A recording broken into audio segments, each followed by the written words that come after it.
I came to work today. Like, just stay home. Number Stay one home. rule. Number one rule. I have not felt good all week, you guys. Okay. Good morning, I'm Lisa Hernandez. And I'm Russ Lewis, and that's why I kind of take a step back when Exactly. turns They her make head me this direction, stand, over here. just to make sure. It is understand. Friday. It's 5 o'clock, and boy, I know this can't be helping your cold at all. No. It is just freezing cold out there this morning. Gee, the wind's blowing. It's bad. Yeah, literally. So, you know what, Lisa, you might as well just come over, give it to us, because you know we're going to. I'm just joking. No, it's not that big of a deal, my gosh. Hey, we are starting off at, or even some areas now below the freezing point. So it's 30 in Huntsville, 31 in Conroe, 35 this morning in Pearland. So if you're not actually at the freezing point, I mean, you're close and you feel well below. So you're feeling this morning in the 20s, and that's because of our strong north winds. So the National Weather Service issued this wind advisory yesterday afternoon, and it was in effect for all of our counties. It even extended well southeast of us. Now, most of that has been lifted, except all of our coastal counties this morning. That wind advisory is still in place. So we're still seeing gusts this morning up to 25 and 30 miles per hour. Michelle Choi, braving the cold, braving the winds this morning, live outside. You know, yesterday, Michelle, a lot of people tweeting in video and pictures of some damage they saw, and I know you're checking it out firsthand this morning. Yes, I am, Nachita, and as you mentioned, it is really cold outside and also very windy. We're right off of 288 on Reed Road right now. Check out the amount of wind here. It's not too bad at this moment, but some of these brushes were really blowing around earlier, and you can see those flags back there, the Texas and American flag just flapping around in the wind. But as you mentioned, that cold front brought with it some high, strong winds, and it caused quite a bit of damage, and it was all caught on camera. Check out this video shared by Shannon Reed. You can see the traffic light dangling and the wind swinging it around. This is at the intersection of Bering and Westheimer at the Galleria. Now, this apparently happened when the bad weather rolled through yesterday afternoon. Seconds later, you're going to see, boom, a big box truck slams right into it. We're told a car following behind it got hit with it as well. And over at the Med Center, they also had some dangling streetlight issues from the strong winds. This is in the middle of Cambridge and Holcomb. Thanks to Roger Hutchison for sharing that. And here's a picture from Jennifer Chilton. That's a massive tree that fell from high winds at Fulshear. She says she heard a large crash and opened the door to see that at her front door. And that's not all. Some folks were dealing with hail of all things. Check out this video from Melvin Mays. Now, guys, we're actually on our way to Telephone Road between South Beltway 8 and Hobby Airport, where we're told about 3,000 customers are without power right now. So we are headed over in that direction, and we'll bring you the latest. Darby, how's it looking for the rest of Houston? Well, it's cold and it's windy out there. You look great in a parka, by the way, Michelle. Great in a parka. And yeah, you're going to be dealing with that all over town because the winds came through. You'll have light signals that are dangling. You'll have signal lights that are completely out. You'll have signal lights that are flashing.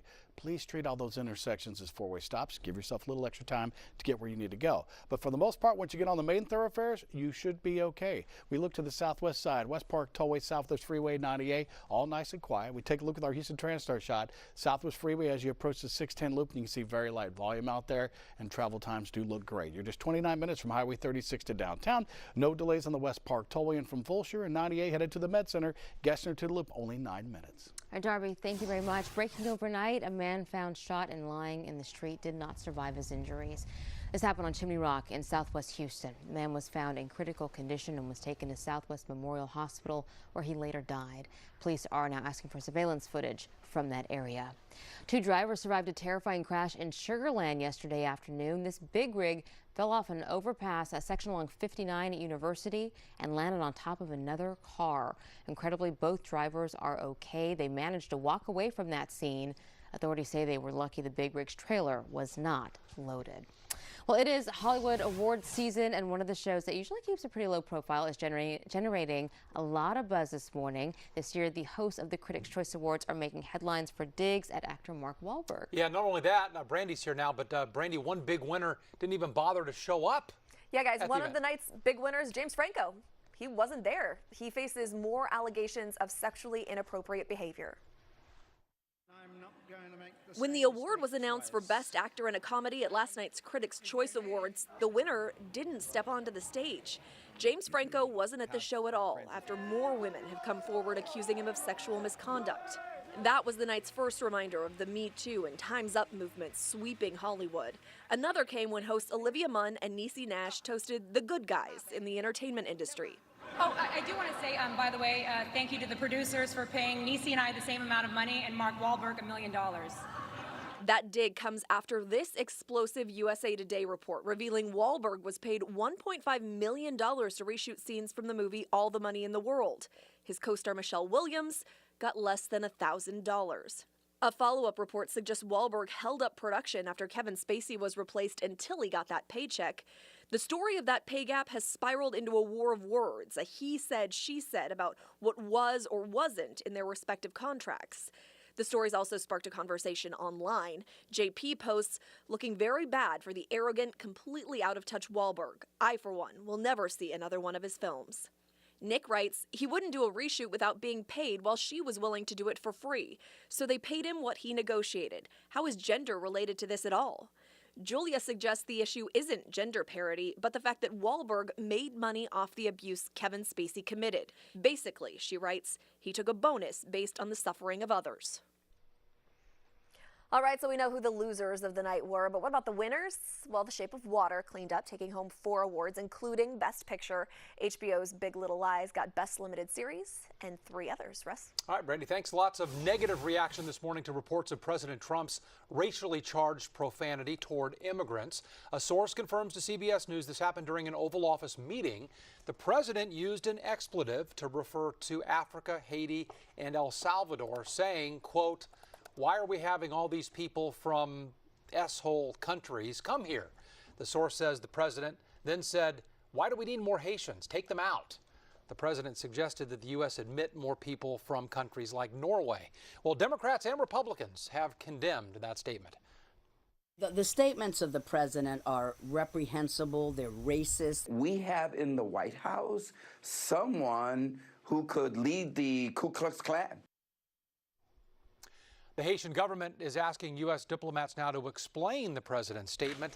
The White House, by the way, did not deny that he said it. A pastor who confessed and apologized to his congregation for a sexual encounter with the Woodlands teenager 20 years ago is taking a leave of absence. The incident happened while Andy Savage was a college student and youth pastor in the Woodlands. He says he told church leaders what happened, but no one called police. Despite that leave of absence, the mega church Savage works at in Memphis is still supporting him. Meanwhile, no charges will be filed in the case because the statute of limitations has already passed. Okay, the same cold front we're getting brought snow to parts of North Texas. This is what it looked like in Azle, which is northwest of Fort Worth. Unfortunately, though, you can see just a few flakes there. Anybody who wanted a snow day, it only lasted for a couple of minutes. Yeah. Let's talk about temperatures here at home. Cheetah, it's cold. It's cold, it's windy.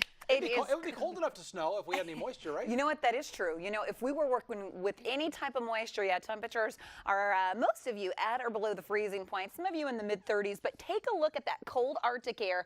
We were talking about the snow day in North Texas. It's 26 in Dallas. 15 in Oklahoma City. So that is some of that cold Arctic air we'll continue to tap into. And that's why I'm expecting this upcoming weekend our temperatures to remain really cold, below freezing temperatures, especially by Sunday morning. Here's some of the snow diving in from Salt Lake into Denver. We're not going to catch any moisture from this for the upcoming weekend. However, those cold temperatures will continue to move in. That cold Arctic air will continue to dive on in. So the system that's moving across the eastern third of the country here, take a look. Monster of rain and snow. You're going to continue to hear about that in the northeast. You'll continue to hear about the rain across portions of the southeast. Let me zoom in here. Even though we are dry this morning, these clouds are going to continue to break, and by the afternoon you'll be left with sunny skies. Big thing is the winds this morning. That's what's making temperatures feel so cold in the 20s. Some of our wind gusts up to about 30-mile-per-hour wind gusts right now at Hobby, 36 in Galveston. However, yesterday at Bush Intercontinental Airport, we had a wind gust of 43, and get this, in Missouri City, wind gusts up to about 48 miles per hour. The National Weather Service released some of our highest peak wind gusts yesterday. I was really surprised to see 48-mile-per-hour gusts in Missouri City. Fast forward to Sunday, all right? Sunday. For the Chevron Houston Marathon, it's going to be cold pretty much all day, but especially for the morning hours. I mean, if you have to get out there between 5 to about 8 a.m. Sunday morning, temperatures will widespread be below the freezing point and maybe even in the 20s. And I'm talking actual air temperatures. So you want to limit any exposed skin if you have to spend some time outside. High temps in the upper 40s to low 50s both today and tomorrow through Sunday.